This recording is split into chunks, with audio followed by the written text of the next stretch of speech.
치료만으로도 어려우실 텐데 치료 이후에 저렇게 또 정신적인 우울증까지 앓게 된다면 정말 힘들 것 같습니다.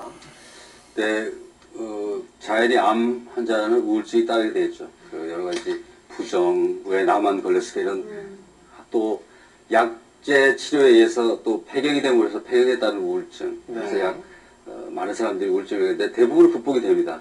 근데 이럴 경우 환우회나 이렇게 같은 아픈 사람끼리 만나서 또 서로 얘기도 나누고 도움을 주면은 많이 또 해결될 수도 있고요. 그러나 많게는 4분의 1까지는 또 전문적인 상담이 필요한 경우도 있고요. 또 어떤 경우는 약을 요구하는 경우도 있습니다. 네. 누구나 우울증을 경험할 수 있지만 또 이렇게 극복해 나가는 과정이 또 아름다웠던 것도 같습니다. 화면상에 잘 봤고요. 근데 사실 유방암 수술 후에 재발률 높다는 얘기가 있어서 걱정하시는 분들이 많아요. 네, 실제로 재발률은 한 20 내지 30%가 되는데요. 그 재발은 대개 한 70%에서는 3년 내에 나타나고, 그러나 뭐 5년 이렇게 봤을 때 한 90%가 5년 내에 나타납니다. 그래서 재발률은 있지만 재발하더라도 또 치료가 잘 되는 편이고, 또 우리가 보조항암요법, 아까 한 보조항 호르몬제 뭐 이런 것을 추가할 경우는 반으로 줄일 수가 있고요. 또 사망률 자체도 3분의 1 정도 줄일 수가 있기 때문에 그런 우리가 정식 치료를 잘 따른다면은 그 재발도 상당한 수준으로 줄일 수 있다 이렇게 생각하시면 되겠습니다. 네. 재발 막기 위해서는 뭐 어떻게 정기적인 검사나 이런 게 필요합니까? 그렇죠. 재발을 막기 위해서 이제 그런 치료를 하지만 또 정기적인 검진, 또 사진을 찍고 하는 것들이 중요하고요. 또 재발이 지나치게 두렵다 해서 뭐 지나치게 민간요법 혹은 인정되지 않은 그런 치료를 따른다면 그것도 상당히 우려되는 부분이죠.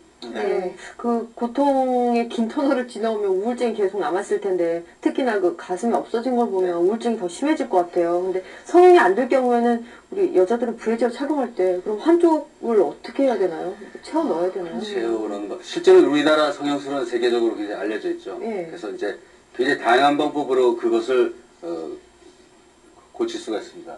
제일 좋은 것은 이제 본인의 살, 특히 배나 등살을 이렇게 옮기는 것은 굉장히 자연스럽고 또 표시도 잘 안 나지만은 우리가 또 흔하게는 보형물, 인조에 젤이나 백을 넣을 수도 있고요.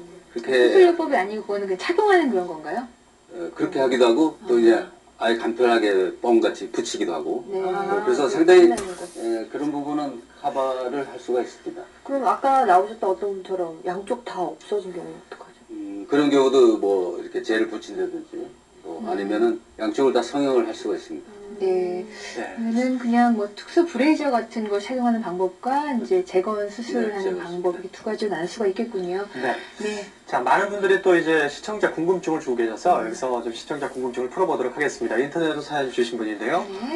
한쪽 유방암에 걸렸던 사람은 다른 쪽 유방암에도 걸릴 확률이 높은가요? 또 유방의 크기나 또 유방이 함몰된 경우 유방암에 잘 걸리나요? 라고 물어보셨습니다. 가슴이 크거나 유방이 함몰된 경우에 잘 걸릴 수 있는가? 두 가지 질문이네요.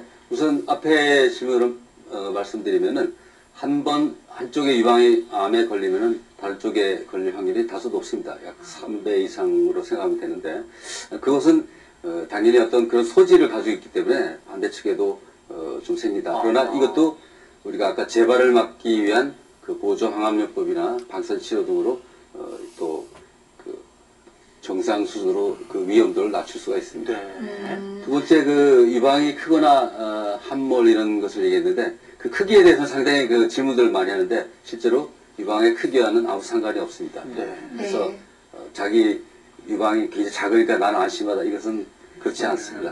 함몰된 경우는? 함몰된 경우에는 정상적으로 함몰된 경우가 있죠. 누가 정상적이 아니라 아예 낳을 때부터 그런 경우는 아무 문제가 없죠. 그러나 아까 자가검진 했는데든지 혹은 변화가 나와 있다가 들어간 거 이런 경우에는 꼭 유방암이라고 생각할 필요는 없지만은 검진을 받아봐야 되겠죠. 이번에 또 역시 질문 하나 더 받아보도록 하겠습니다. 폐경이라서 호르몬 치료를 받고 있는데 호르몬 치료가 유방암의 원인이 된다는 게 정말인가요? 라고 하셨어요. 사실 이거 굉장히 궁금해하시거든요. 말도 많고요. 굉장히 중요한 질문이고요. 저것은 이제 세계적으로도 약간 일부 논란이 되고 있는 부분이 있는데 왜냐하면은 여성의 에스트로겐에 대한 것은 굉장히 여성으로서는 중요한 호르몬입니다. 네. 그런데 이제 폐경이 되고 나서 여성성을 상실하고 우울증, 불면증 이런 것들을 고치기 위해서 이제 에스트로겐을 투여하는데 그러나 분명한 것은 약 1.4배 정도 많은 그 수의 연구에서 4배 정도 올렸지만은 우리가 이제 에스트로겐 단독요법이라고 그것만 하든지 혹은 기간을 장기간 안 하고 그 아주 적응기 1, 2년을 하는 경우에는 문제가 없다 이렇게 생각하고 장기간의 경우에도 우리가 의사와 잘 상의해서 여러 가지 검사 그 위험도를 계산해서 하면은 또 아주 조화롭게 그런 부분을 양쪽을 다 극복할 수 있다 이렇게 생각하시면 되겠습니다. 근데 일단은 1.4배 정도 증가할 수 있는 위험은 안고 가야 되는 그렇죠. 거죠. 일단은 전문의와 상의하셔야 할 것 같고요. 자, 네. 유방암에서 또 빼놓을 수 없는 게 예방을 위한 생활 수칙들일 것 같습니다. 네. 하나하나 좀 짚어주시죠, 유 교수님. 네. 우선 규칙적인 운동을 한다. 이것은 이제 꼭 유방암뿐만 아니라 미국 암협회, 우리나라 암협회에서도 마찬가지로 운동이라는 것은 굉장히 그 건강을 위해서 중요한 거지만 암도 예방한다 이런 네. 공고가 있고요. 일주일에 한 몇 번 정도 하면 일주일에 땀이 날 정도로 네. 규칙적으로 세 번 혹은 네 번 정도 이렇게 하는 것이 좋겠고요. 매일 하면 더 좋겠죠. 네. 다음에 이제 체지방을 줄인다. 이건 아까도 말씀드렸지만 그 체질량, 지방이 어떤 그 과다하게 있을 경우에 이제 암의 발생을 높이고 네. 또 아까도 말씀드렸지만 임신과 모유 수유 이런 것도 그 여성의 어떤 호르몬을 좀 막아주기 때문에 유방암에서는 상당히 좋다. 또 금주와 금연 이것도 마찬가지로 우리가 이제 저것은 이제 전반적으로 유방암뿐만 아니라 폐암 등 다 해당이 되겠죠.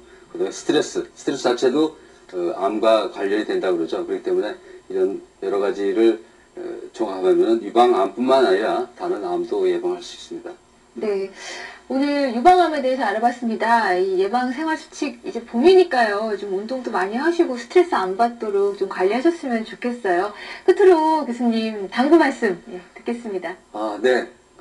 최근에 이제 한국 여성에도 유방암이 많이 늘어나고 이런 그 방송을 통해서 경각심을 이끌는데 지나치게 두려워할 필요 없습니다. 네. 잘 치료가 되고 또 우리가 이제 건진 방법들이 잘 발달되어 있기 때문에 지금 말씀한 거 자가검진하고 검진에 임하고 또 설사 걸렸다 하더라도 치료도 잘 되고 또 여러 가지 환우회나 혹은 건강재단 등을 통해서 그런 극복하는 방법들 배우고 또 익히게 되면은 유방암은 비교적 가까이 있는 질환이지만 잘 이길 수 있다 이런 것을 말씀드리고 싶습니다. 매일매일 수술하시는 교수님께서 이렇게 말씀해 주시니 안심이 네, 저도 됩니다. 네. 근데 저도 오늘 반성한 것은 내 몸을 계속 관찰해서 이게 혹시나 변화가 있는지를 살펴보는 게 굉장히 중요하다는 생각이 들어요. 내가 내 몸의 주치 같다는 생각도 들고요. 그렇습니다. 네, 김혜진 씨도 오늘 좀 깨달으신 게 있죠?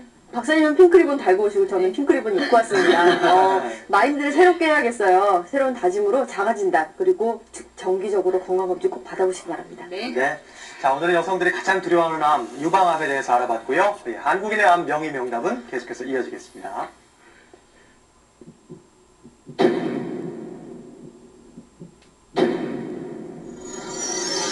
특별 기획, 무엇이든 물어보세요.